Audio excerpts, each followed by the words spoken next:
ഒരു സർവീസ് ഇപ്പോൾ കഴിഞ്ഞല്ലോ. ഒന്ന് അവിടെ എവിടെയെങ്കിലും വെറുതെ ഇരുന്നൂടെ? എന്റെ പാട് നോക്കി പോടാ. എന്റെ 10 രൂപ ചാക്കിന്റെ പൈസ കയ്യിൽ കെട്ടി തൂക്കിയേക്കുന്നത്. ഇതാരോടാ പറയുന്ന മോനെ? പറഞ്ഞാൽ എന്തെങ്കിലും ഒന്ന് അനുസരിക്കണ്ടേ? നല്ല ടീമാ എല്ലാവരും. എൻ്റെ കയ്യിൽ എന്തെങ്കിലും വരാൻ വേണ്ടി കാത്തിരിക്കുക അടുത്ത പരിപാടി ഒപ്പിക്കാൻ. അതിന് എന്റെ ക്ഷേമ പെൻഷൻ ഇല്ലടാ വാങ്ങുന്നത്. അതെ, ആശുപത്രി ചെലവ് കഴിഞ്ഞ് ബാക്കി ഞാൻ ബാങ്കിൽ ഇട്ടിട്ടുണ്ട്.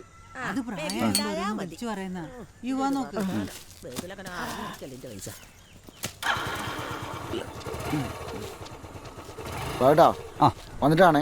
കൂലിന്റെ കാര്യല്ലേ, അത് കുഴപ്പമില്ലടാ. കഴിഞ്ഞ പ്രാവശ്യത്തോട് കണക്കാക്കി ഞാൻ തേങ്ങ എടുത്തിന്. മോനെ ഈ പോയി വരുമ്പത്തിന് വെറ്റിലേയും പുകയിലും കൊണ്ടുവരണേ. ഒക്കെ തീർന്നില്ല. ഓക്കെ.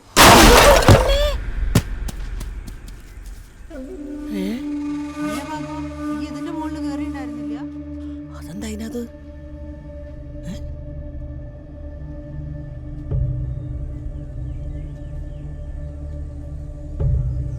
ഈമലി ഞാൻ കേറിയാന്നല്ലോ. അല്ല, എൻ്റെ ഇപ്പോഴത്തെ സമയം വെച്ചിട്ട് തേങ്ങയ്ക്ക് സ്ഥലം മാറിയായിരിക്കും.